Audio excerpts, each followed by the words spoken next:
Vous savez, si j'étais plus jeune, je créerais ma propre entreprise. Mais je suis déjà trop vieille pour essayer de nouvelles choses. Je ne peux pas réussir dans cette entreprise. Je ne suis pas assez intelligent. Tu sais, j'aimerais bien prendre des cours de boxe, mais ma santé n'est pas toujours bonne. Je ne peux pas obtenir ce travail. Il me faut un diplôme et je n'en ai pas. J'ai toujours voulu créer mon activité secondaire, mais malheureusement, je n'ai pas le temps. Bien sûr, ils l'ont choisi lui au lieu de moi. C'était l'enfant le plus intelligent de notre école. Vous savez, j'ai étudié dans un petit village et l'éducation était terriblement mauvaise là-bas. C'est pourquoi je n'ai pas pu avoir une bonne éducation. Ces déclarations vous sont-elles familières? Je suis sûre que vous les avez souvent entendues. Ce sont les excuses que nous nous racontons pour nous convaincre que nous ne faisons pas certaines choses ou pour justifier nos échecs. Nous nous racontons ces excuses pour ne pas nous sentir mal. L'excuse est une maladie et dans cette vidéo, je vais vous expliquer comment vous pouvez la guérir. En outre, je vous parlerai de plusieurs leçons sur la peur, la confiance en soi, la façon de voir grand et la façon de penser de manière créative.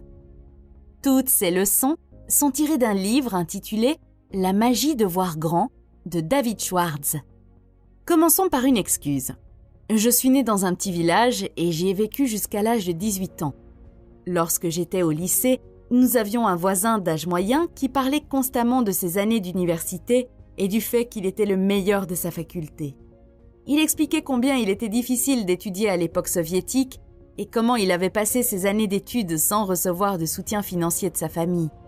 Il a également parlé avec beaucoup de fierté de ses amis qui occupaient maintenant des postes élevés à Moscou. Un jour, j'ai demandé à cet homme comment il avait pu se retrouver dans un village à un poste aussi mal payé alors qu'il avait si bien réussi à l'université. Il est resté silencieux pendant quelques secondes, puis a répondu que son rêve était d'aller à Moscou, mais qu'il s'était marié et avait eu des enfants, ce qui explique qu'il n'ait pas pu réussir comme ses amis. Il a simplement dit qu'il n'avait pas réussi à cause de sa femme et de ses enfants. À l'époque, il me semblait que cet homme avait sacrifié sa carrière pour sa famille, mais après avoir lu le livre « La magie de voir grand », j'ai compris que cet homme utilisait simplement sa famille comme excuse pour son échec dans la vie. L'auteur dit que plus une personne réussit, moins elle trouve d'excuses. Ce sont toujours les gens qui n'arrivent à rien dans la vie qui ont des excuses pour expliquer pourquoi ils ne peuvent pas, pourquoi ils ne veulent pas et pourquoi ils ne sont pas. Vous obtiendrez peut-être un peu de sympathie de la part de vos amis, mais vous ne serez pas respecté si vous êtes un râleur chronique. Les pensées, positives ou négatives, se renforcent lorsqu'elles sont fertilisées par une répétition constante. Une fois que vous vous êtes convaincu avec une excuse, votre cerveau se ferme et ne cherche même pas d'autres moyens d'atteindre votre objectif. L'une des excuses les plus courantes est de penser que vous n'êtes pas assez intelligent ou que vous n'êtes pas assez éduqué. Celle-ci est très courante. La majorité des personnes qui nous entourent l'ont à des degrés divers. Voici 3 façons de surmonter cette maladie. Premièrement, rappelez-vous toujours que votre attitude est beaucoup plus importante que votre intelligence. L'auteur parle de son ami à qui il manquait un bras, mais qui était un grand joueur de golf. Quand l'auteur lui a demandé comment il faisait pour être si bon au golf malgré l'absence du bras, sa réponse a été « La bonne attitude et un bras battent la mauvaise attitude et 2 bras à chaque fois ». Laissez-moi répéter. La bonne attitude et un bras battent la mauvaise attitude et 2 bras à chaque fois. Imaginez que vous êtes le patron et que 2 comptables travaillent dans votre entreprise. Le premier comptable a de nombreuses années d'expérience et il fait bien son travail. Le second comptable est assez inexpérimenté et est nouveau dans l'entreprise. Le premier comptable ne s'occupe de rien en dehors de son travail. Il fait simplement ce qu'on lui demande de faire et c'est tout. En revanche, le deuxième comptable offre son aide à ses collègues lorsqu'il termine son travail plus tôt. Lorsque quelqu'un de nouveau rejoint l'entreprise, il l'accueille chaleureusement et lui propose son aide. S'il y a quelque chose qu'il peut faire dans le département marketing, il le fait et ne dit pas que ce n'est pas son département. En d'autres termes, il essaie d'aider l'ensemble de l'entreprise à réussir plutôt que de se concentrer uniquement sur la comptabilité. Maintenant, en tant que propriétaire de l'entreprise, si vous deviez promouvoir l'un de ces 2 comptables, Lequel choisiriez-vous? Je suis sûre que vous choisiriez le deuxième comptable parce qu'il a la bonne attitude. Vous voyez, l'expérience et l'intelligence ne sont rien si vous n'avez pas la bonne attitude. J'ai vu l'exemple ci-dessus se produire dans la vie réelle de nombreuses fois. Je suis sûre que si vous regardez l'entreprise dans laquelle vous travaillez, vous le verrez aussi. Croyez-moi, si vous voulez aller de l'avant, il suffit de changer votre attitude pour faire une grande différence. Deuxièmement, savoir comment penser est bien plus important que l'intelligence. La personne qui sait comment utiliser son cerveau et son imagination pour résoudre des problèmes battra toujours la personne qui utilise son cerveau comme un garage pour les faits. Imaginez que vous faites passer un entretien à 2 personnes pour votre propre entreprise. Le premier candidat entre et vous lui demandez s'il sait quelle est la hauteur du bâtiment dans lequel vous êtes assis en ce moment. Le candidat répond « Ah oui, je le sais. J'ai travaillé comme architecte pendant plusieurs années et j'ai mémorisé la hauteur de tous les bâtiments de cette région. Donc, la hauteur de ce bâtiment est de 25 mètres. » Et c'est la bonne réponse. Le candidat vous a donné la réponse précise. Cette personne s'en va et le deuxième candidat entre, vous lui posez la même question. Il vous regarde et dit « Je ne connais pas la réponse ». Puis vous demande de l'excuser pendant quelques minutes. Le candidat court dehors, mesure la longueur de sa propre ombre sur le sol, puis mesure l'ombre du bâtiment. En comparant le rapport entre ces 2 ombres, il trouve un nombre, retourne à l'intérieur et dit que la hauteur de ce bâtiment est d'environ 23 mètres. Ma question pour vous est, qui allez-vous engager? Je ne vous connais pas, mais j'engage le deuxième candidat, même si sa réponse n'est pas précise. Même s'il vous a donné une mauvaise réponse, je l'engage, parce qu'il sait comment raisonner. Il sait comment utiliser son cerveau. Aujourd'hui, plus que jamais, nous avons besoin de personnes qui savent réfléchir. À l'école, nous apprenons à résoudre des problèmes à choix multiples. Mais les problèmes de la vie réelle ne sont pas à choix multiples. Les options ne sont pas définies. Les solutions sont quelque part dans la nature et elles nécessitent de sortir des sentiers battus. Nous sommes tellement habitués aux problèmes à choix multiples que même lorsque vous demandez à votre ami dans quel restaurant il veut aller pour le lancement, il vous regarde et vous dit « Quelles sont mes options ?» Au lieu de réfléchir et de trouver une solution, il veut des options pour pouvoir choisir. N'oubliez donc pas que la capacité à réfléchir est bien plus importante que la capacité à mémoriser des faits. Vous n'aurez peut-être pas un score parfait à l'examen, mais je suis sûre que vous aurez une façon unique de penser. Enfin, troisièmement, ne sous-estimez jamais votre propre intelligence et ne surestimez jamais l'intelligence des autres. Ne vous sous-estimez pas. Concentrez-vous sur vos atouts. Une autre excuse courante concerne l'âge. Où que l'on soit dans la vie, il arrive un moment où l'on doit souffrir d'une excuse liée à l'âge ou entendre quelqu'un s'en plaindre. Cette excuse a fermé la porte de réelles opportunités à des milliers de personnes. Ils pensent qu'ils sont trop vieux ou trop jeunes, alors ils ne prennent même pas la peine d'essayer. Par exemple, disons que vous avez 40 ans et que vous voulez créer votre propre entreprise. Mais vous pensez que vous êtes trop vieux pour cela et pour cette raison, vous ne voulez pas essayer. Avant que vous n'abandonniez complètement, permettez-moi de vous poser quelques questions. Si je vous demande quel est l'âge moyen auquel nous commençons à être productifs dans la vie, vous répondrez probablement que c'est l'âge de 20 ans, n'est-ce pas? Vous conviendrez que c'est l'âge auquel la plupart d'entre nous commencent à travailler et à produire quelque chose. Ok, laissez-moi vous poser une autre question. Quel est l'âge moyen auquel la vie productive d'une personne se termine? Vous répondrez probablement que c'est à 70 ans. Il y a beaucoup de gens qui sont productifs même après 70 ans, mais convenons que c'est à 70 ans. Sur la base de vos réponses, nous pouvons dire qu'au total, vous avez 50 ans pour être productif. 70 moins 20 égale 50. Maintenant, si vous avez 40 ans, cela signifie que vous n'avez passé que 20 ans et qu'il vous reste encore 30 ans à être productif. Vous n'avez même pas atteint la moitié de votre âge productif et vous me dites que vous êtes trop vieux pour essayer de nouvelles choses?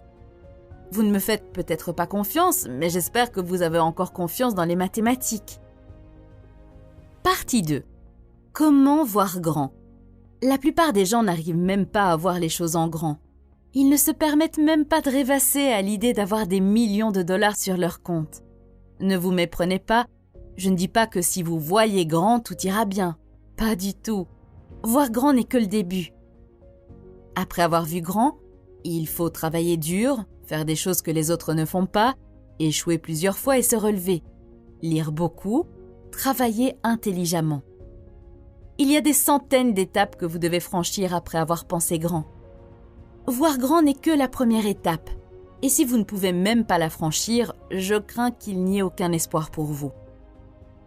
Lorsque j'étais à l'université, la plupart des objectifs de mes camarades de groupe étaient d'obtenir leur diplôme et de travailler pour une bonne entreprise ou une banque. De l'autre côté, il n'y en avait que quelques-uns qui ne voulaient pas travailler pour une bonne entreprise, mais qui voulaient créer une bonne entreprise. Bien des années plus tard, lorsque je regarde en arrière, je constate que les deux groupes sont sur la bonne voie pour atteindre leurs objectifs. Si votre objectif est d'obtenir votre diplôme et de travailler pour une bonne entreprise, vous fixez la ligne d'arrivée trop près. C'est comme si vous disiez « Je veux aller à la salle de sport tous les jours pour pouvoir faire 20 pompes ». Lorsqu'il s'agit de réussite, les gens ne se mesurent pas en kilos, en diplôme ou en milieu familial. Ils se mesurent à la taille de leurs pensées. La plus grande faiblesse humaine est l'autodépréciation et le fait de s'attribuer un prix très bas. Si votre ami Tom a pour objectif de gagner $1 million, mais que vous pensez que c'est impossible, pourquoi vous accepterait-il comme partenaire pour sa nouvelle idée d'entreprise? Si vous pensez que vous ne méritez pas cette belle fille, pourquoi penserait-il que vous la méritez? Si vous avez 20 ans et que vous postulez pour travailler dans mon entreprise et que mon objectif est de vous embaucher et de vous faire progresser pour que vous puissiez diriger l'une des branches de l'entreprise à l'avenir, mais que pendant l'entretien, les seules questions que vous posez concernent le bureau à domicile, les chèques repas, les jours de vacances et le plan de retraite, alors pourquoi diable devrais-je vous embaucher? Un dernier conseil sur la nécessité de voir grand lorsqu'il s'agit de disputes et de problèmes quotidiens. Si vous voulez éviter 90% des disputes avec votre partenaire ou au travail, posez-vous simplement cette question à chaque fois qu'une dispute survient. S'agit-il d'un sujet sur lequel une personne importante comme moi se disputerait et passerait son temps à le faire? Vous éviterez bientôt de nombreuses disputes inutiles et gardez à l'esprit que vous ne gagnez rien à vous disputer. Partie 3. Comment gérer la peur? Je suis sûre que vous avez déjà été dans une situation où vous aviez peur de quelque chose ou de quelqu'un. Peut-être aviez-vous peur d'échouer à l'examen et de vous sentir honteux, de perdre votre emploi, ou vous aviez peur de parler à votre patron. Et lorsque vous avez partagé vos craintes avec votre ami, il vous a simplement regardé et a dit « Viens, allons déjeuner, tu exagères, c'est juste dans ta tête. » Nos amis et nos parents s'attendent à ce que nous nous sentions mieux lorsqu'ils disent « c'est juste dans ta tête » ou « c'est juste dans ton imagination ». Mais la réalité est que la peur est réelle et c'est une force puissante. De plus, bien sûr, la peur est dans mon esprit, elle n'est pas censée être dans mon pied. Ne vous attendez donc pas à ce que je me calme en disant que c'est juste dans ma tête. La peur et le manque de confiance en soi sont réels, et ils sont l'ennemi numéro 1 du succès. La peur, quelle que soit sa taille, est une forme de maladie psychologique. Et vous savez quel est le remède? L'action. Avez-vous déjà vu une personne qui se tient à côté d'une piscine mais qui a peur de sauter? Elle reste là, sans rien faire. Mais soudain, quelqu'un la pousse et en quelques secondes, la peur disparaît et elle est dans l'eau. L'action guérit la peur. Laissez-moi vous raconter une histoire tirée du livre pour mieux comprendre. L'auteur raconte qu'un jour, un directeur des ventes lui a demandé de l'aide et lui a expliqué qu'il avait très peur de perdre son emploi prochainement. Il lui a dit que les ventes avaient récemment été très faibles dans son service et qu'à cause de cela, il y avait de grandes chances qu'il soit licencié.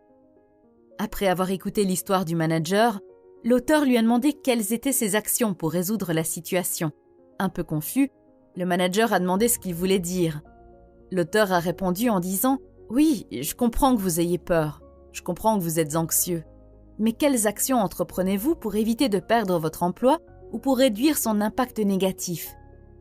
Le manager n'avait pas de plan d'action. L'auteur lui a donc recommandé de prendre immédiatement 2 mesures. Premièrement, écrire les moyens possibles d'augmenter les ventes et les mettre en œuvre immédiatement. Deuxièmement, juste au cas où, chercher d'autres emplois dans d'autres entreprises. Après plusieurs semaines, le directeur l'a appelé et lui a dit qu'après la réunion, il avait pris plusieurs mesures et que les ventes s'étaient beaucoup améliorées. De plus, Il a reçu 2 offres d'entreprises différentes, mais il va les refuser parce que les choses vont bien dans son entreprise actuelle. Comme vous le voyez, lorsque nous avons peur, nous oublions qu'il y a des actions que nous pouvons prendre. Nous devenons paralysés et nous attendons que le pire se produise, ou nous espérons simplement le meilleur. Voici un petit exercice pour la peur. Lorsque vous avez peur, vous devez immédiatement la diviser en 2 parties. Dans la partie gauche, écrivez ce dont vous avez peur, et dans la partie droite, écrivez les actions que vous pouvez entreprendre pour éliminer ou réduire cette peur. La raison pour laquelle j'ai dit que vous devez le faire immédiatement est que plus vous donnez du temps, plus la peur grandit. Donner plus de temps à la peur, c'est comme donner de l'engrais à une mauvaise herbe. Par exemple, un jour, j'ai dû envoyer un email important à tout mon département, mais j'avais peur des réactions. J'ai donc décidé de prendre un peu plus de temps pour réfléchir. Après quelques jours, je me suis enfin assise pour écrire l'email, mais je n'ai pas pu car ces derniers jours, j'ai passé la plupart du temps à visualiser la mauvaise réaction des gens, l'impact que cela pourrait avoir sur ma relation avec mes collègues, le fait que certaines personnes pourraient commencer à me détester. Ces quelques jours n'ont fait qu'empirer la situation. La vérité est que personne ne fait quoi que ce soit de valable sans recevoir de critiques. Alors, agissez rapidement et soyez décisifs.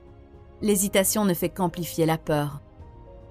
Parlons maintenant de la peur des autres et de la manière d'être sûr de soi lorsqu'on communique avec eux. Il y a plusieurs années, je travaillais dans une entreprise et il y avait un directeur avec qui je coopérais dans de nombreux domaines.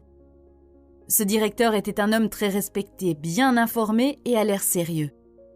Chaque fois que je lui parlais, je me sentais nerveuse. Quand il était dans la pièce, je faisais doublement attention à moi pour ne pas dire quelque chose de stupide. Chaque réunion et chaque discussion avec lui était un test de stress pour mon corps et mon esprit. Un jour, j'étais dans un cours de boxe et pour une raison quelconque, l'entraîneur ne pouvait pas être présent. Alors, au lieu de rentrer chez moi, j'ai dit à tout le monde que je pouvais diriger l'entraînement s'ils voulaient rester et s'entraîner ensemble. Tout le monde a accepté. Après quelques minutes, ce manager est entré dans la salle et a dit qu'il voulait aussi commencer la boxe. Je lui ai expliqué la situation et il a accepté de s'entraîner quand même. En raison de mon expérience passée avec lui, j'étais à nouveau nerveuse, mais après 10 minutes d'entraînement, je l'ai regardé et j'ai réalisé à quel point il se débattait. Il frappait comme une fille.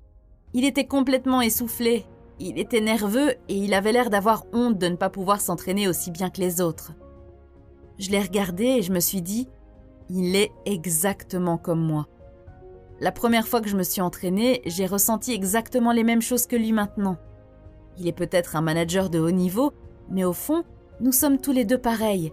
Nous avons tous les deux peur, nous luttons tous les deux contre la nouveauté, nous avons tous les deux honte, nous avons tous les deux des problèmes dans nos familles. Après cet événement, je ne me suis plus jamais sentie nerveuse avec lui et grâce à mon comportement détendu, nous nous sommes même rapprochés. Maintenant, chaque fois que je parle à quelqu'un d'important, je l'imagine dans ce cours de boxe. Cela peut paraître étrange, mais cela me rappelle qu'il faut mettre les gens en perspective. Cela me rappelle que nous sommes tous humains. Les gens ne sont pas effrayants tels que nous les voyons. Lorsque vous enlevez tous les titres et les positions, nous sommes tous les mêmes et il n'y a aucune raison d'avoir peur. Peut-être qu'en ce moment, il y a quelqu'un dans votre vie que vous craignez. Imaginez-la dans l'un de vos sports préférés et voyez à quel point elle se battrait si elle était en compétition avec vous. Cette approche peut vous aider à mettre les gens en perspective. Ce conseil peut sembler étrange, mais il fonctionne très bien avec moi. Il pourrait aussi fonctionner avec vous. Partie 4. Comment être plus confiant? Disons qu'une des grandes entreprises m'approche et m'offre beaucoup d'argent pour promouvoir son produit sur cette chaîne. Je regarde leur produit et je vois qu'il est très bien mais qu'il y a un défaut. D'abord, j'hésite à le promouvoir mais ensuite je me dis « Allez, tu ne peux pas laisser autant d'argent sur la table et en plus, tes téléspectateurs ne découvriront pas le défaut si tu ne le mentionnes pas. » Alors, j'en fais la promotion. Vous savez ce qui va se passer après ça? Ma confiance va s'effondrer et je vais vivre dans la peur. Mon esprit se demandera constamment « Ont-ils découvert que je leur ai menti? Est-ce que je vais me faire prendre ?»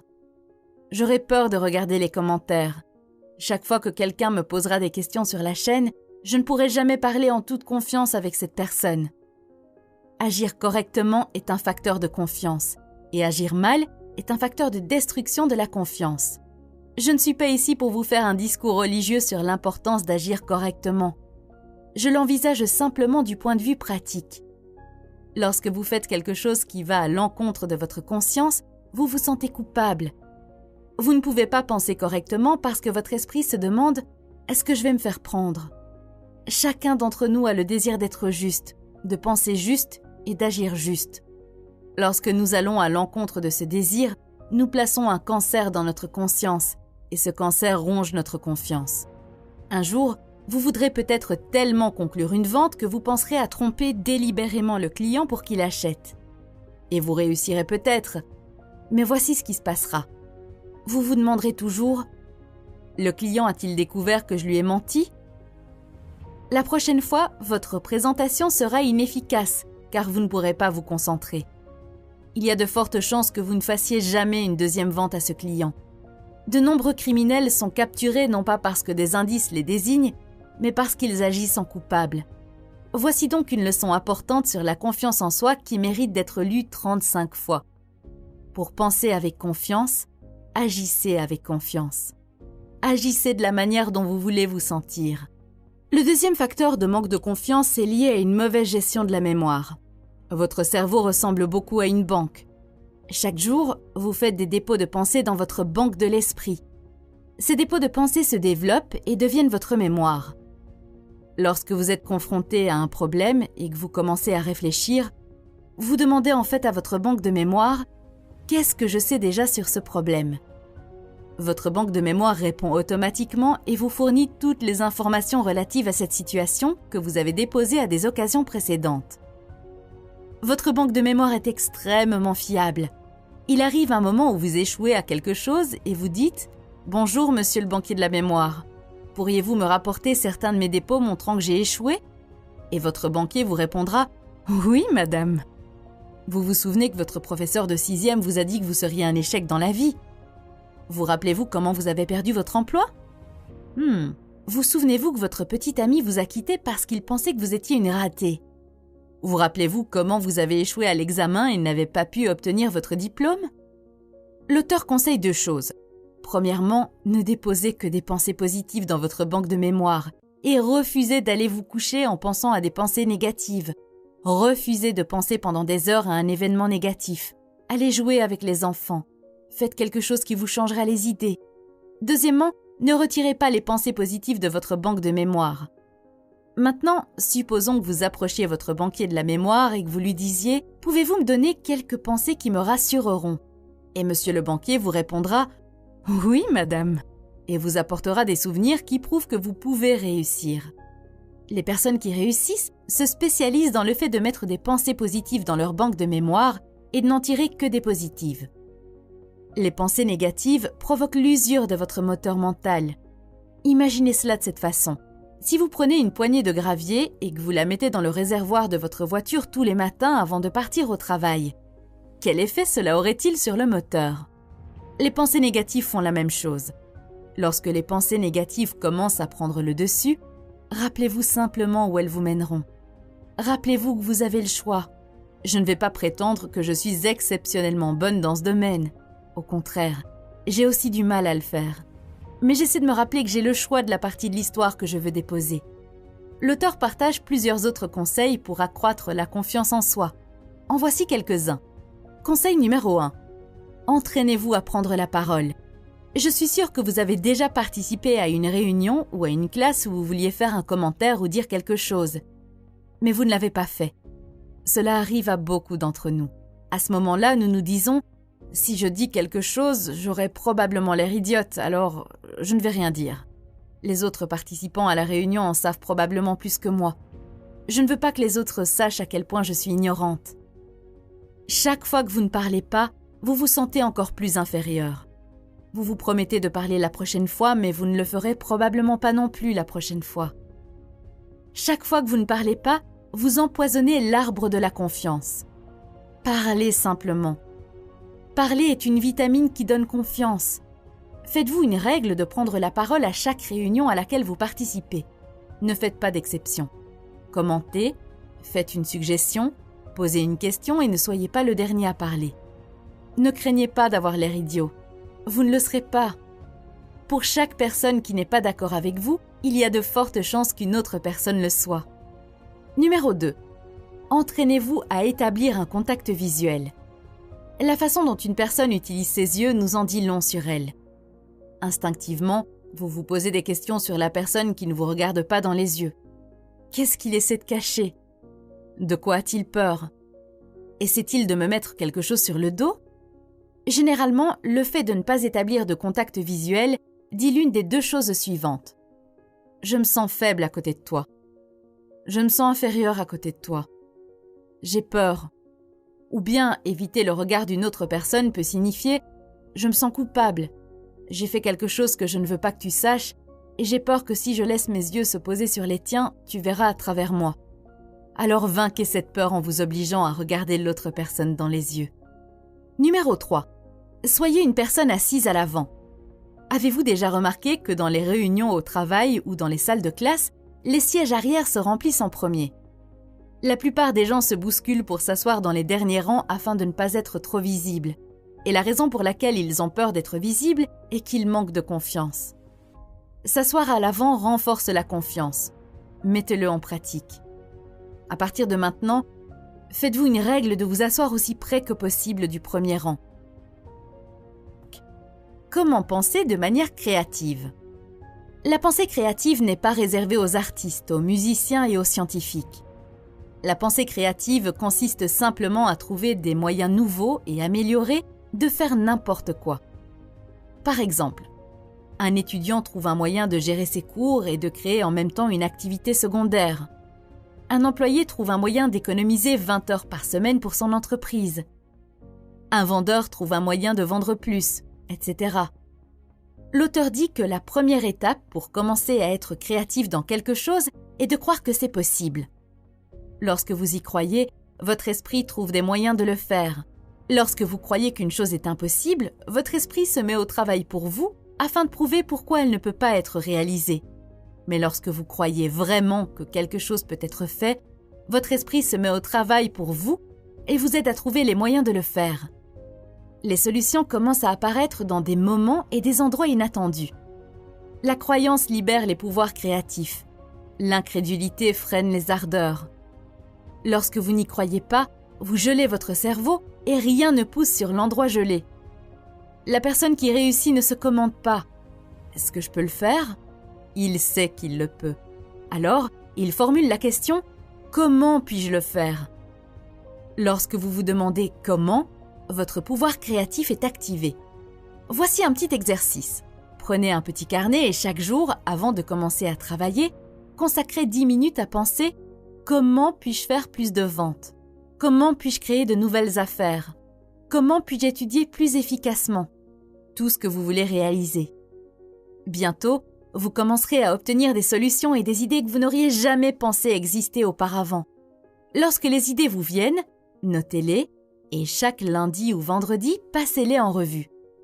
La plupart des idées n'auront aucune valeur, mais certaines en auront, et d'autres se connecteront à d'autres idées et deviendront une grande idée. Une autre façon de devenir plus créatif est d'écouter davantage plutôt que de parler. Les entreprises qui réussissent dépensent des millions de dollars pour rechercher et écouter leurs clients qui achèteront le produit. De la même manière, les personnes qui réussissent écouteront davantage. Nous n'apprenons rien en parlant, mais il n'y a pas de limite à ce que nous pouvons apprendre en demandant et en écoutant. Un esprit qui ne se nourrit que de lui-même est rapidement sous-alimenté, et il devient faible et incapable de processus créatifs. La stimulation par les autres est une excellente nourriture pour l'esprit. Le fait de côtoyer régulièrement des personnes extérieures à votre domaine professionnel stimule votre réflexion sur votre travail. Merci beaucoup de passer votre temps précieux sur ma chaîne et de regarder mes vidéos.